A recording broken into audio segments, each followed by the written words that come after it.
I really think the dichotomy of the annexation of the whole thing, Chris, is that the inception of the entire idea is that we could come together and then be apart in an intangent, semi-glomerate congratulations with each other, where we could essentially ride in the car and feel the way that we feel because there is an exceptional contamination between the two of us that can really send us into a whirlwind of feeling maltose and melancholy. I concur, and I think it's a little strange that this vichyssoise of verbiage that we seem to be containing within ourselves screams for the very writer to just become one with us as the viewer in a non-linear way. Understood. And the exceptional repose of the whole thing, I truly feel, is a sort of vichyssoise into the mind of the schizophrenic break that must have been happening while we were going through what could only be described as a mental a nuclear holocaust of winter and despair. Absolutely. I think you hit it spot on. What's going on, everybody? Critic and the Common Man here. Up today, a very different film. Chris and I did not know what we were getting into with this one. I'm thinking of ending things. This was a...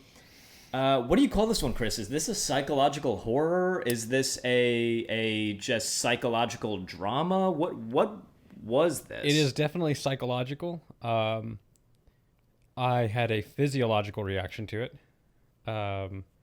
I don't know what to call it.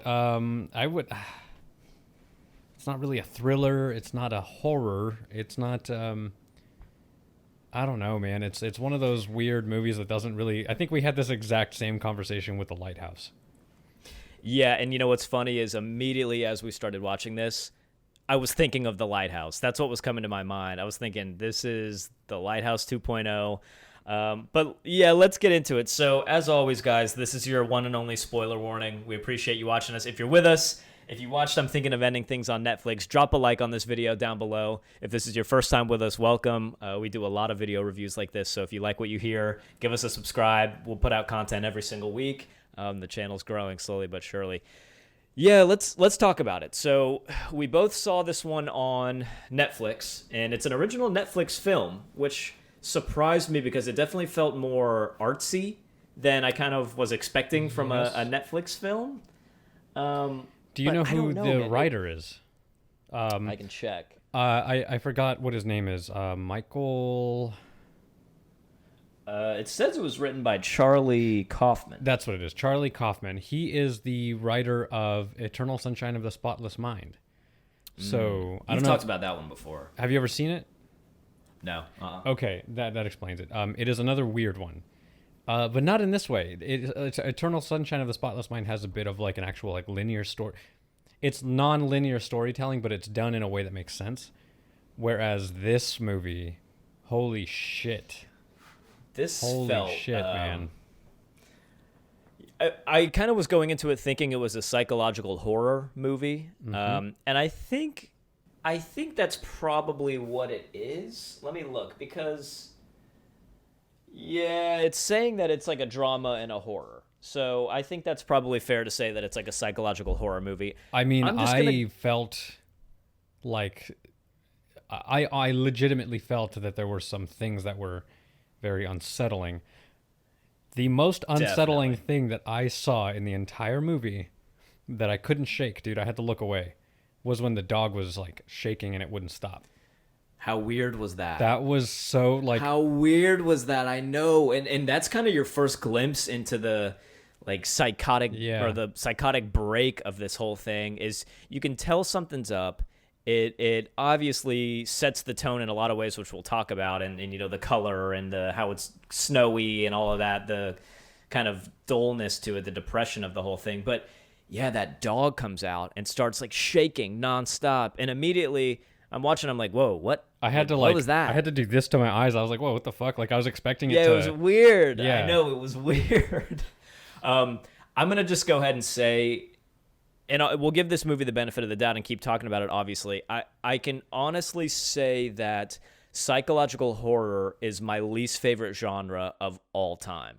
You look at movies like this, you look at movies like The Lighthouse, it's just the whole thing always inevitably ends up feeling like I'm watching a movie that's either alluding to something or creating a metaphor for something or referencing a story that I have not heard or seen or read.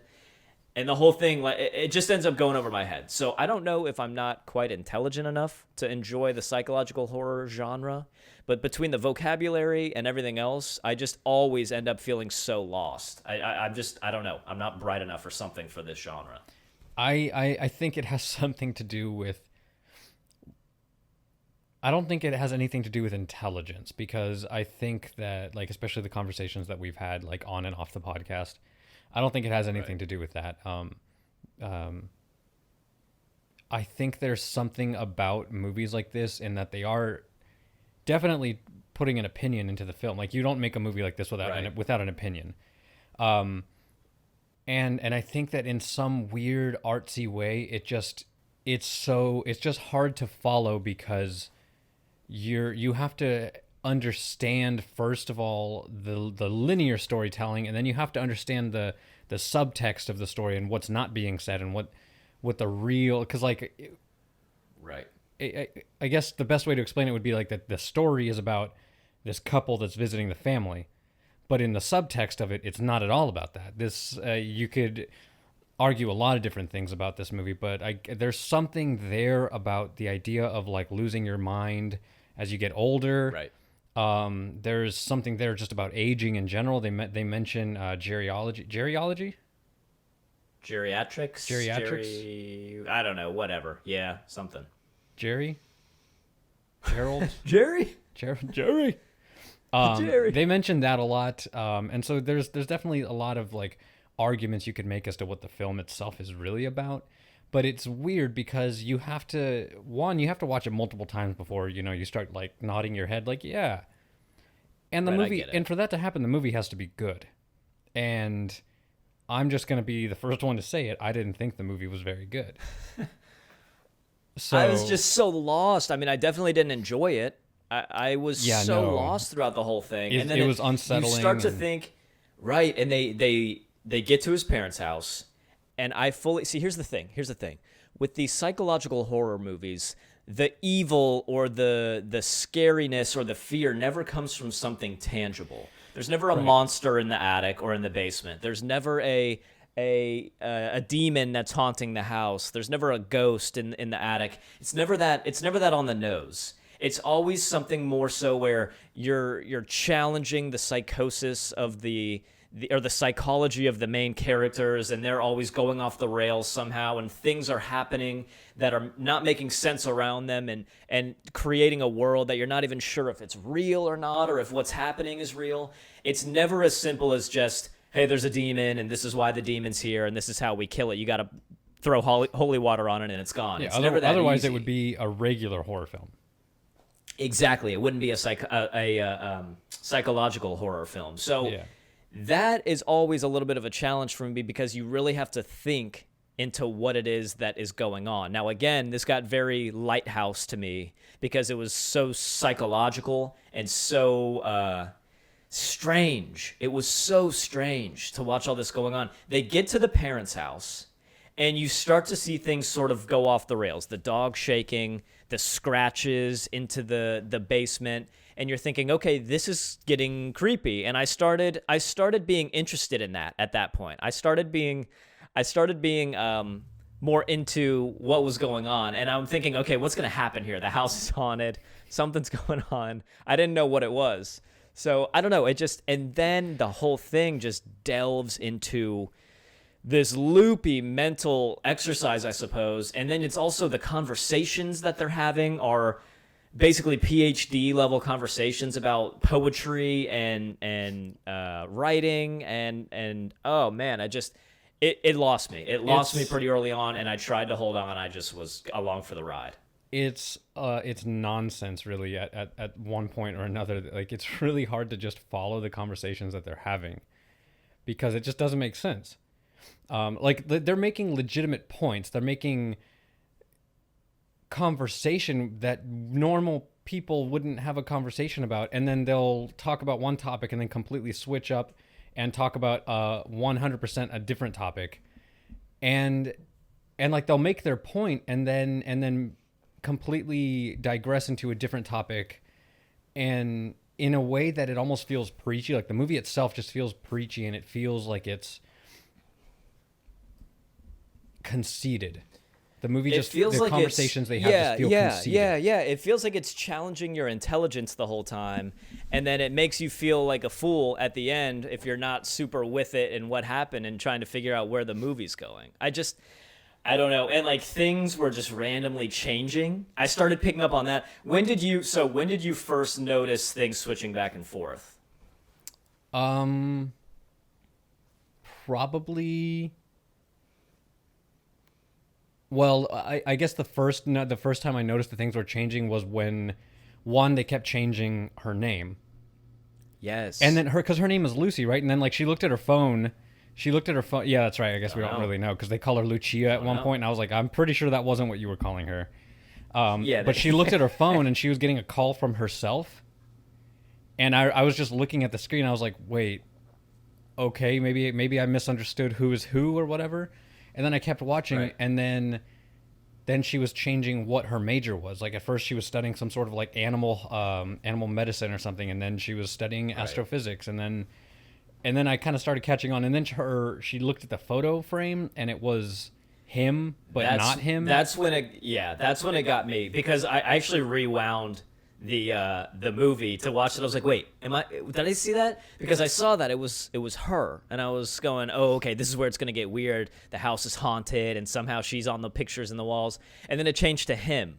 Yeah. And I'm going, wait a second, something's going on. And I rewound it, and then I started, dude, they changed a lot. If you start looking at it, what she was wearing changed. I did not The notice conversations. Yeah, her outfits were changing, which was weird. The things they were talking about was weird.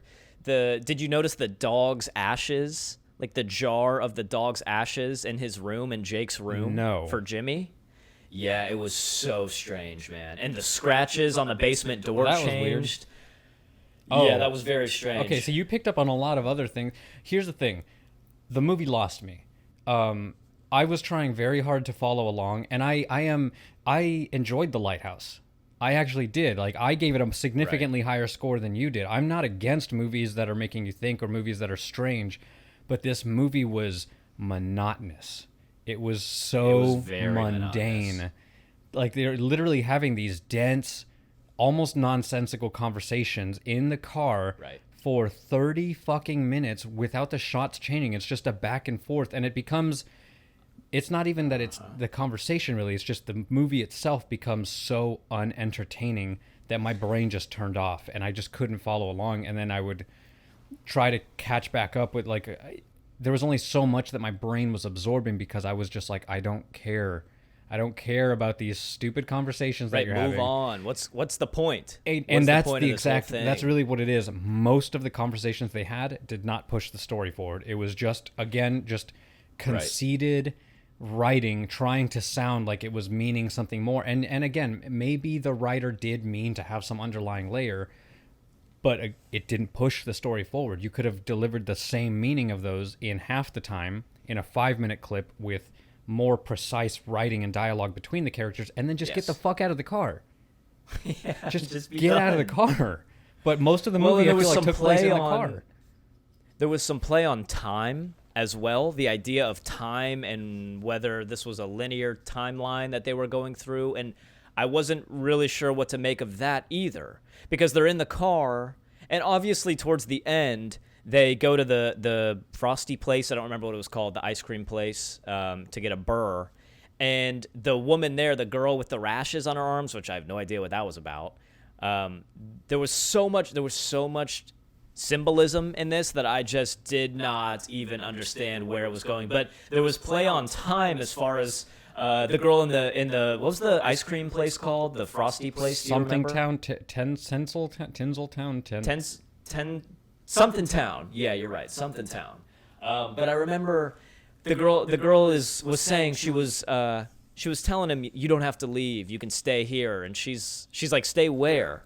stay Yeah, at this that was point in weird. time. You don't have to go forward in time. I don't know, but they also play on time with the parents getting older and then younger and then Yes. older and then younger. So I didn't know if this was going to be something where they're trapped in a timeline. And even now, after having seen it at the end of it, I almost have to feel like I have to read something more about it because I'm still so lost.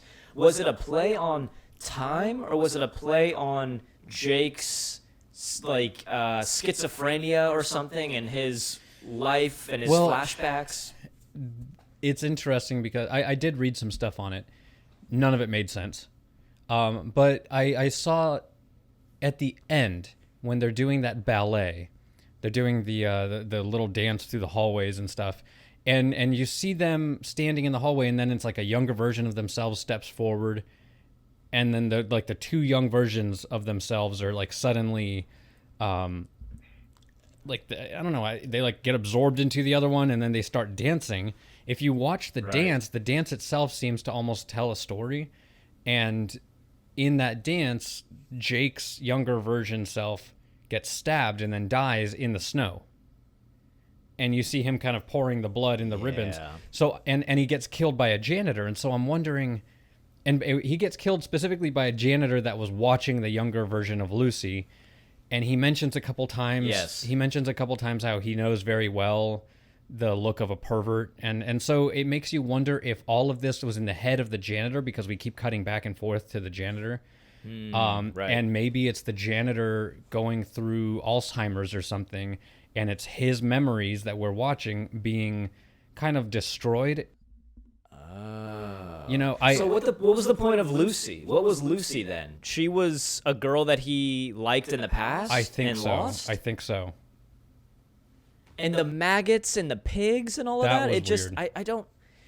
You know what? It's frustrating because these psychological horror movies, the more you watch them, I feel like these are some of the most intricately written movies out there. This, The Lighthouse, there's plenty of other ones, but they feel like books.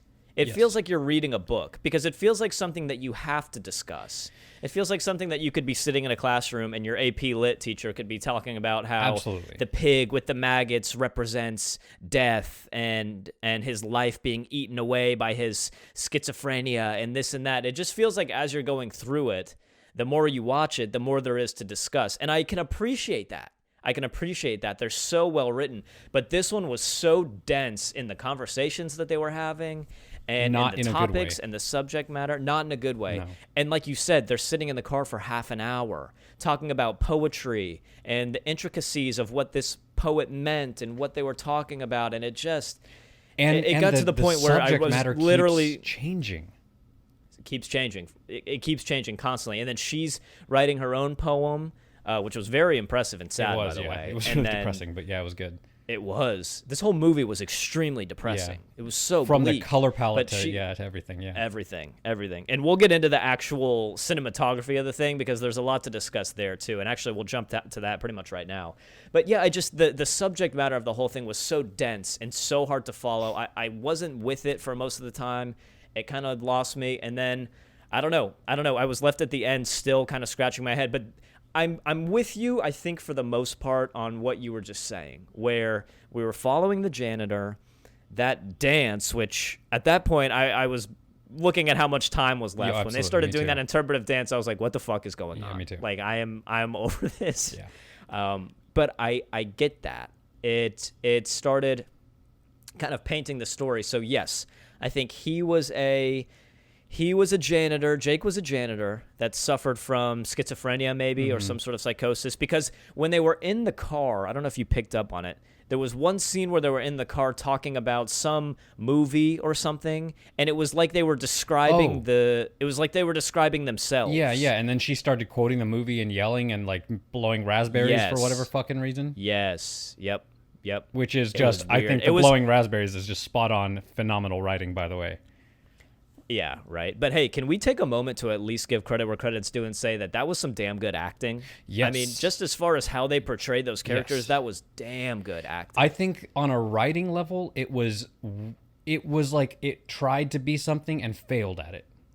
Yeah. I think that's what it is, or I think it was just too much writing. I don't know if it was failed. I don't know if it failed. I just don't know that we're appreciating it for what it was. If the whole thing was a metaphor for this dude's life and it was kind of an art piece, can we say that it failed? I don't know. Well, we can't man. say that it wasn't an art piece. It was absolutely an art piece. Like that It was. that much It is was. is but you have, again, this like the same thing where you have movies like The Lighthouse, which I can appreciate that. I love movies that make you think. The same writer, Eternal Sunshine of the Spotless Mind, you don't really know how it ends. You're not really sure what's going on at the end. Are they going to get back together? Are they not? You don't know. I can understand that. I'm appreciative of that. And I can 100% get behind a movie that is trying to make us think and trying to give us some sort of underlying message that maybe we have to watch once or twice or whatever. I can get behind that. Right. But again, this movie was so dense with the writing and so preachy in the things that it was trying to say, that it just felt like the writer was force feeding us what he wanted us to believe Agreed. in a non, like in a subconscious way. And I think it really brought down the level of the movie, because it could have very easily been one of those movies that I would have seen and been like, wow, that was deep. I need to watch it again to understand, just like The Lighthouse. But this movie just failed at that. It just felt like the writer was present the entire movie, Yes. in a way that I did not enjoy the movie. Yeah, I'm with you. I'm with you 100%. The subject matter was really dense there, but let's switch tone to the actual cinematography of the thing, because it did a lot of stuff right. Even if we kind of hated it as we were watching it for the effect that it had, I think the cinematography put across the desired effect that the director was going for. First of all, Most notably the color palette. the color palette. Dude, that square aspect ratio, I bet you were hyped when you saw that. I didn't man. notice that until yeah. the end. About like I halfway noticed through that the immediately. movie.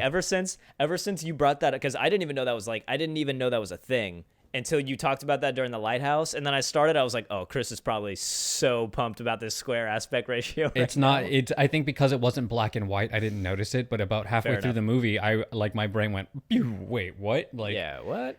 it caught me off guard when I noticed it. And I don't know if that was supposed to be an allusion to or a metaphor it's- to being inside of someone's head or in someone's mind. I don't know. Maybe, or the movie did talk a little bit about social media and television, so maybe Yeah, it did. maybe there's something, it's alluding to something like that, something about the way television affects us. I don't know. Did you notice really quick, to jump off of the cinematography for just a split second, did you notice in the end when he was up on the stage singing and then giving that speech, did you notice that was the speech from A Beautiful Mind? Have you ever seen that movie, A Beautiful Mind? Yeah, I mean, I did a while ago, a long time ago, but no, We'd I have to didn't watch notice it that was, with, is it Russell Crowe or is it Gerard Butler? No, I don't remember. I want to say it's I always get them mixed up, especially in their younger years. Russell Crowe. It's been a long time since I've seen that movie, but yeah, he basically has schizophrenia and loses his mind, and then at the end he wins. I think it's a Nobel Peace Prize because he's a real guy. Nash, Stephen Nash, I believe, the Nash equilibrium thing. I remember that from like business classes and whatnot. But he's a real a Nobel Prize in economics, I think, for some theories that he came up with. I think it was economics. Don't quote me on that. But in the end, inevitably, what I'm trying to get to is he gives a speech, an acceptance speech for that prize, and that was the speech. In the end, it is only the discoveries I've made through love have kept me blah blah blah. That's a speech from another movie, from A Beautiful Mind. See, and again, the movie lost me, and I am someone who will watch a movie that is slow. I love movies that are dialogue heavy. I love writing. Right. And this movie lost me. This movie really lost me. And I'm not saying that that's the way it's going to be for everybody, but holy shit, dude. An hour into the movie, I like scrolled over to see how much was left, and they were already leaving the house and shit. And I was like, there's another fucking hour of them in the car. I was like, are you kidding me? So I was counting for I don't that, know, man. To be honest with you, the more we're talking about this and the more I'm kind of getting it, or at least I think I am, the fonder I'm remembering the movie. It's kind of strange. And this is how I felt about The Lighthouse. Yeah, which is what's funny. I don't know. I'm kind of coming around to it a tiny bit, not entirely, but a little more than I was. I will say. Now that I'm kind of now that you told me what it was actually kind of about, I sort of get that now. I feel like if the movie was 30 minutes shorter, Definitely could have been 30 minutes shorter. No doubt about that. there was just too much of that. Again, So much preachy writing. conversation that did Yeah. nothing for the plot. Ridiculous amount of conversation in the car on the way there. Ridiculous amount of conversation at the dinner table with the parents. Ridiculous amount of conversation at the car leaning on. And then this whole interpretive dance nonsense at the end. It just every segment of the movie was about 20 minutes too long. Which, cool. Do your thing. Be experimental with the cinematography and stuff. Like, there was this shot where she's talking to the parents in the house, and it's just wall. It's her in one side and then wall on the rest of the shot. And I thought that was a beautiful shot. Yeah. Because it showed... you could interpret it in much different ways. It showed that, like, maybe the memory that this guy's trying to recall isn't 100% there. Right. Or if you're taking it from the point of view of Lucy's character, that you're not sure that she even feels included, or she feels closed off or claustrophobic or whatever. You can take it a bunch of different ways. But even with the cinematography being the way it was, which I saw some behind the scenes stuff, and I'm pretty sure the entire thing was shot on like a camera similar to the one I'm filming. Wow. This on. So I was like, actually... I was pretty impressed with the cinematography in a way. I mean, I understand it was very bleak and depressing, but I think that's kind of what they were going for. And it was definitely an exercise in detail retention and comprehension. But I thought the scenes where they were in the car were so interesting because the damn windshield, you are outside of the windshield, which is so strange. It's so strange, especially with the snow, to be the audio's coming from inside, but the visual is coming from outside of the windshield, and you're watching the wipers, and you can hear the wipers the whole time going and going. And the quiet is so unsettling in this movie. Yes, it is. It is. But it definitely lost me, and I'm kind of picking it up a little more now, I think. Like this whole thing was basically one night of Jake's schizophrenic break as he's cleaning up a high school. Basically, it's like one night of him going through his psychosis. I don't know. The biggest thing for me, the biggest flaw for me, is exactly what you just said. This movie should have been half an hour shorter.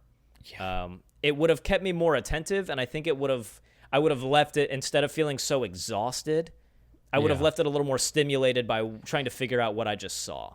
Exactly, rather than like, okay, how much more? Exactly. 100%. Exactly. Yeah, I think if it had been a little shorter, if the writing had been a little more attentive to the story rather than the subject matter, I think it would have made the movie a lot better. Right. But at the end of it all, man, I just did not... Oh, man. There was just too many flaws in the way that the movie delivered what it was trying to do.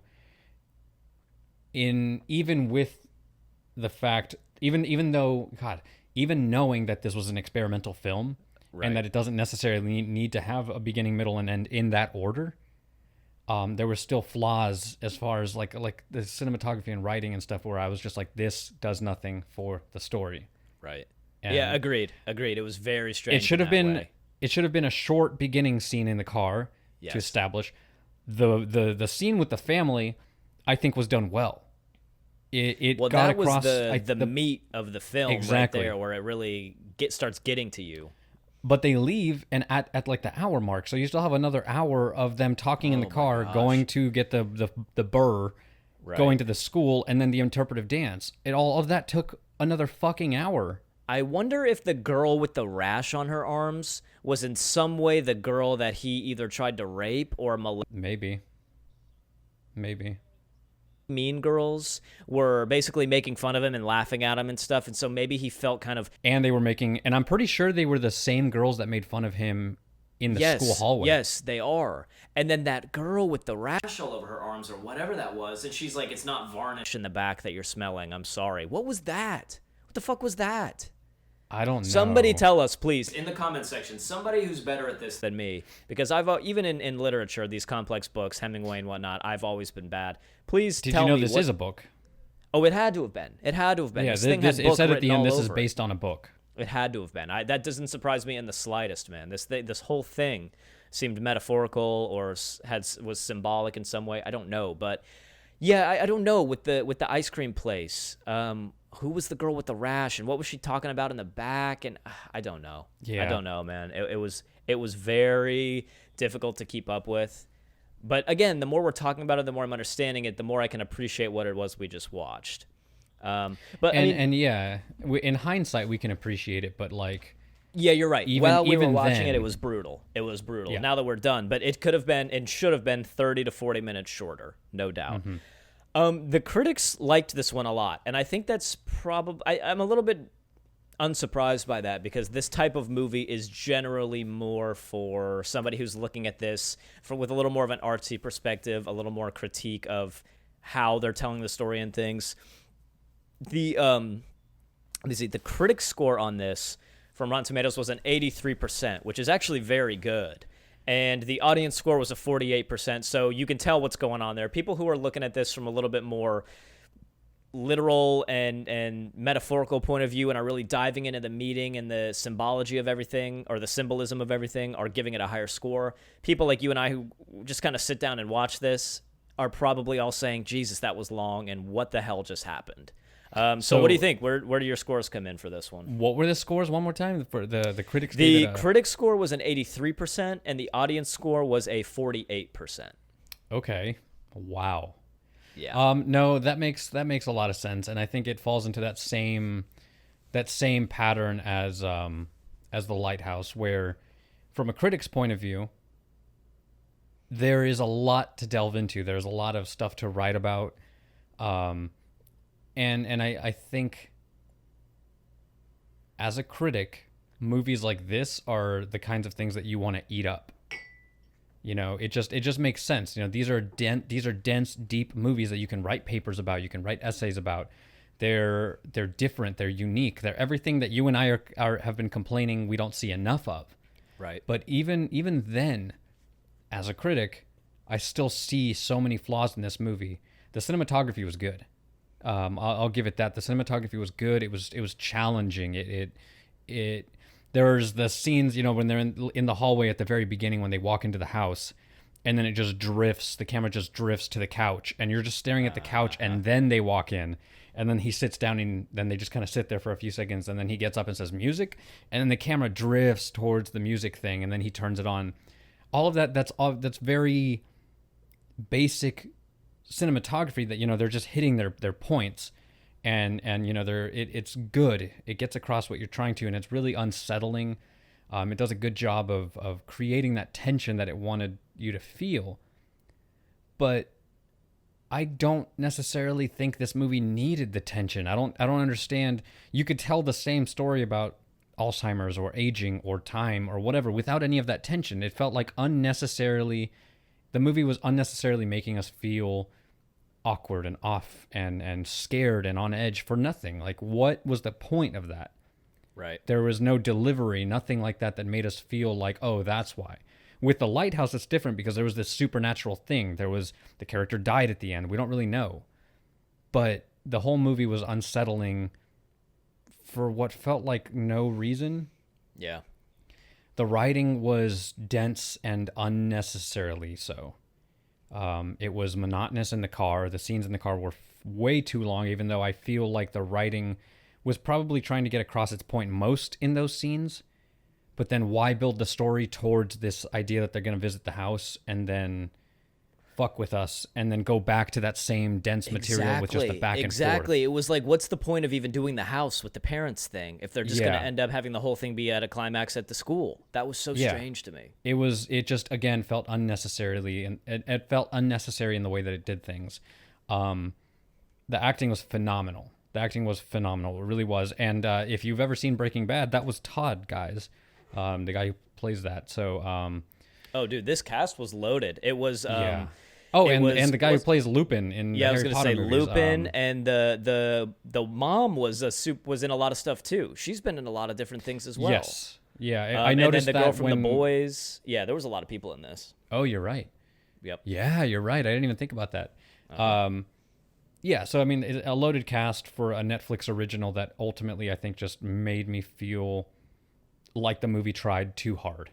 That's what I feel the movie did. It had a point. It had the subtext there. It had the beginnings. It had the book that it was trying to be based off. And the idea of the cinematographer and everything was there. The directing was there, the acting was there, but the story and the writing and everything just felt like it was trying way too hard to be one of those unique films like The Lighthouse, where The Lighthouse did it subtly. This movie felt like it was clutching at straws at the end. It just felt that's my opinion anyways. Yep. I believe that I am one of those people that can appreciate movies like this. I really liked The Lighthouse. I think I gave it an 8 or a 9. Wow. And I really, really liked it. But this one, I just couldn't get into it. It was, I wanted to fucking stab my eyes out just listening to them talk. So, honestly, I give this one a 3. Wow. Holy shit. Yeah. I did not expect you to give it that low of a score, Yeah. but fair enough. Yeah, you guys heard it here first. I agree with you. And I think the biggest takeaway for me as somebody just sitting down and watching this who's not very good at these really symbolic movies, at these really metaphorical movies. I'm not the smartest person in the world. The vocabulary was over my head. The allusion, the metaphor was over my head a little bit. I'm kind of picking up on it a little more now that you're explaining it. It just felt way too damn long. Like all of these scenes just dragged and dragged and dragged. They were in the car for too long, and they were at the parents' house for too long, and you started to get it. You get what they're trying to go for. You understand what the point is. They're sort of. I mean, you're at least in the sense of what they're setting up. They're setting it up that, okay, you don't really know what's going on and things are changing and there's some sort of psychosis going on here. But then it just takes forever. And like you said, you're pausing this movie when they're leaving the parents' house and thinking, okay, it's almost over now. And there's still an hour and 20 minutes left or something. It's like, oh, this is brutal. The conversation felt like two PhD students, trying to have a roast battle or something. Like I wasn't quite in there. Sorry, I don't mean to interrupt. No, it's just I forgot to mention it. The one thing about the entire movie that I just couldn't get past is that I didn't like either of them. They were both such assholes to each other, and then they would laugh about it. And I just didn't understand it. And dude, like the guy was so creepy and boring. Like this was the most boring couple of people. Yes. And he was boring and she was passive aggressive as fuck, and I really didn't like it. I really didn't like either of them. I didn't like either one of them either. And I don't know. And then you're supposed to be super invested in whatever her name was, whatever her of these 6 names was. You're supposed to be super invested in her. Lucy, Lucinda, Lucia. Yeah, exactly. Lucy, whatever. I think he called her like Vern or something at one point or something random. There was one name that didn't fit the bill at all. And she even questioned it in the movie. She stopped and she goes, that doesn't sound like my name. That doesn't sound like a nickname I'd ever have. I don't remember what it was.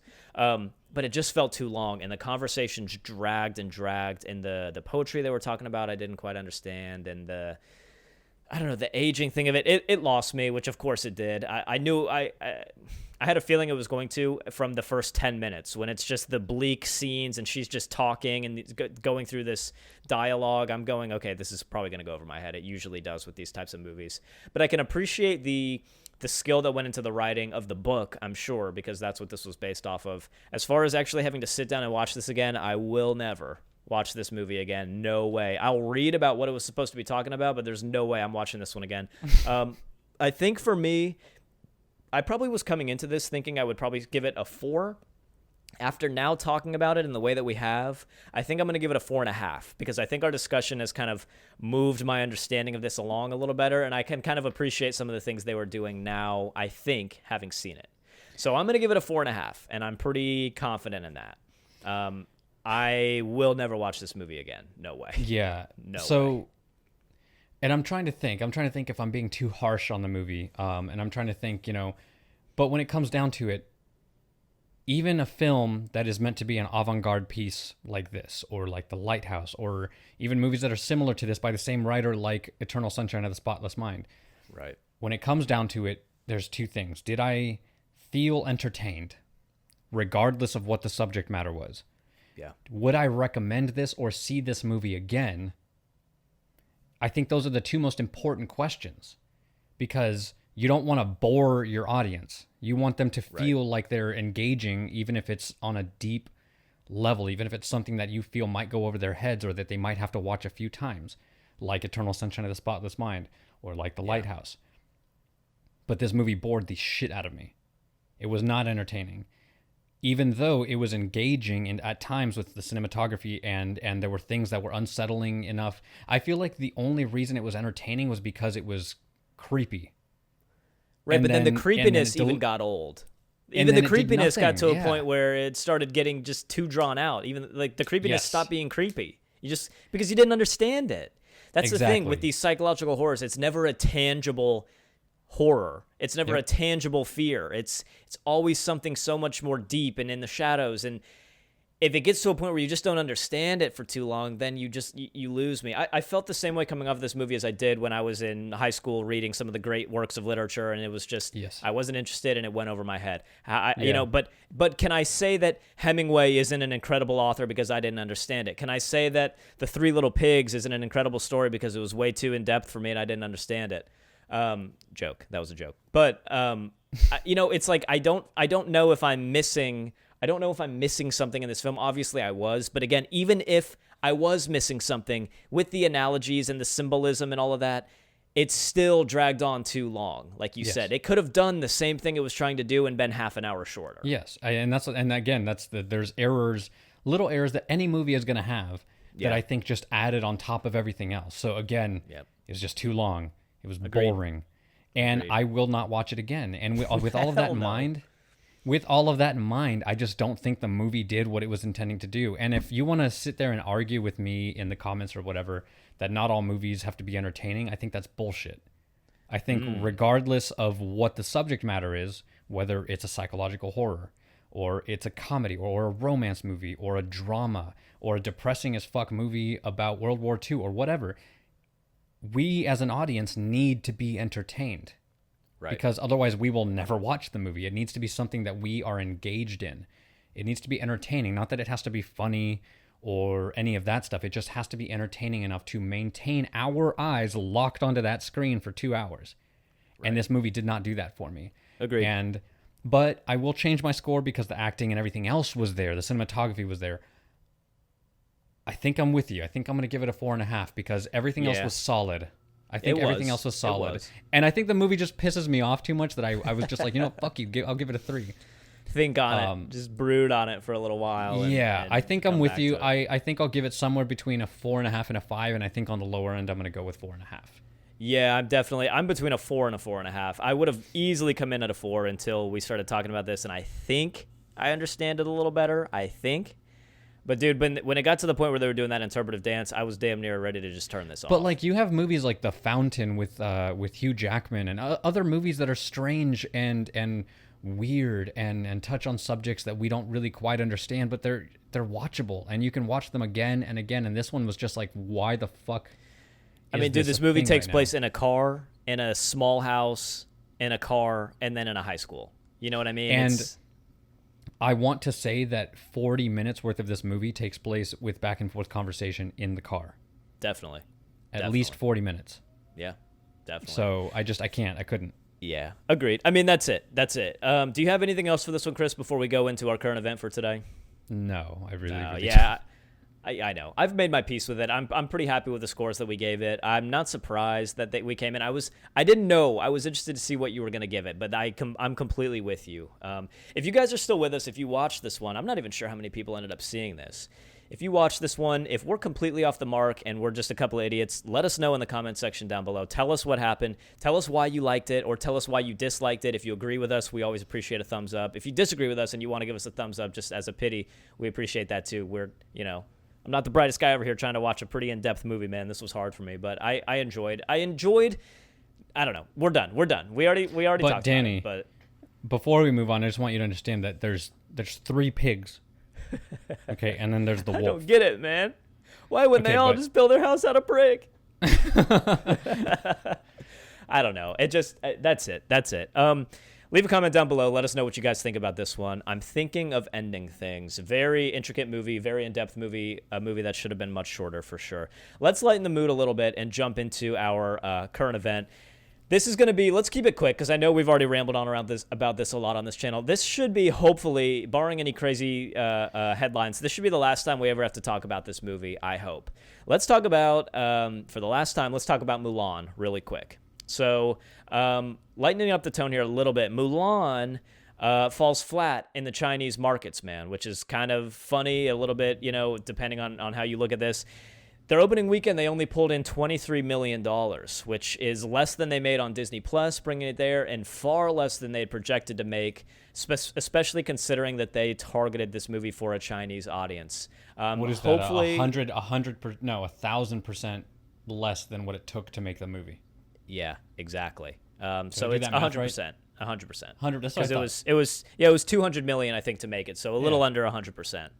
Less than it took to make this movie, but still. This is where I put the numbers rushing past my head.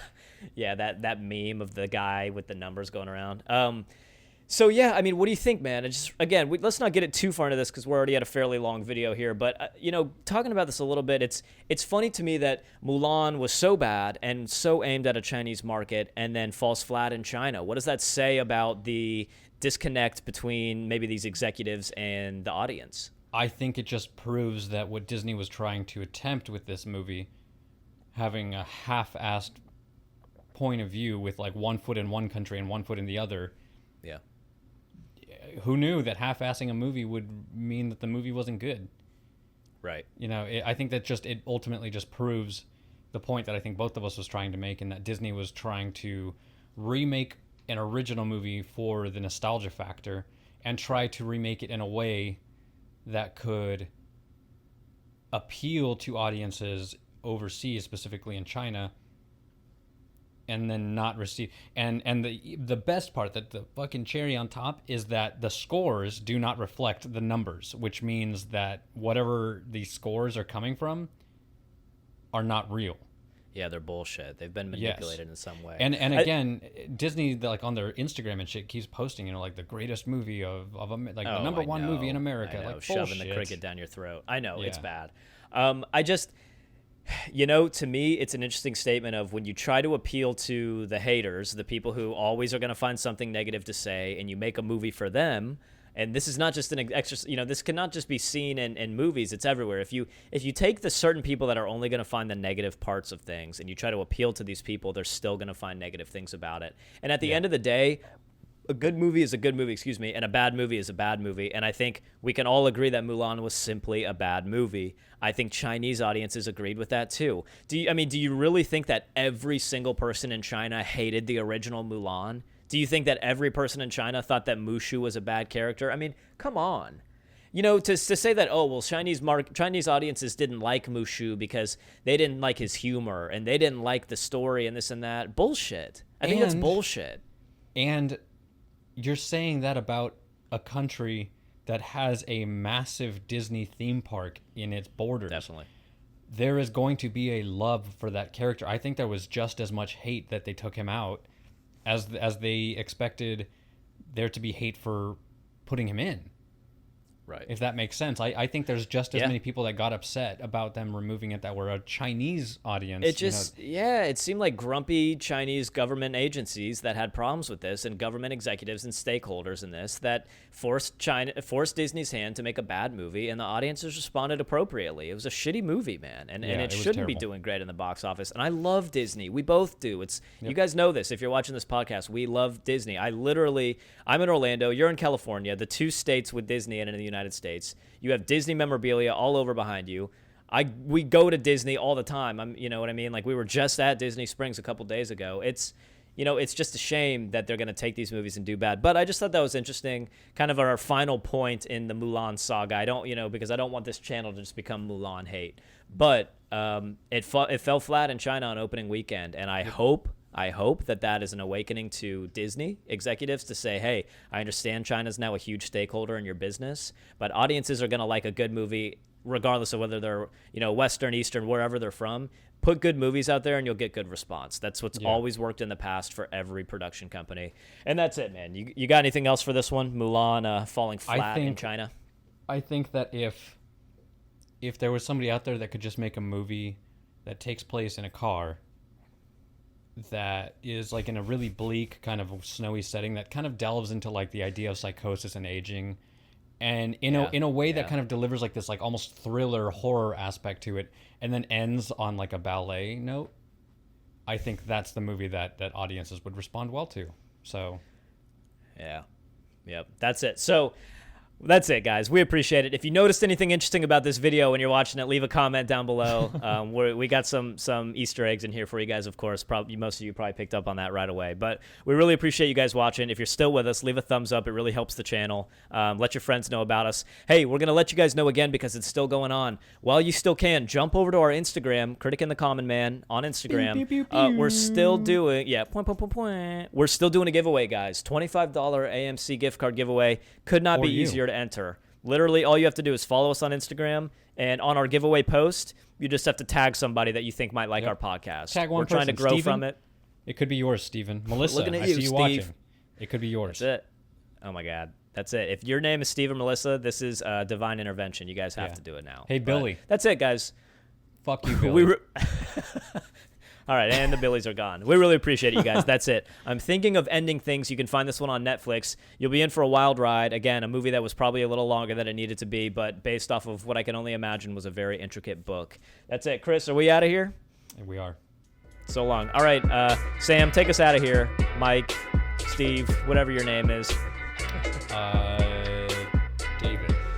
Yeah, there you go. David. I don't think that's my name. See you guys.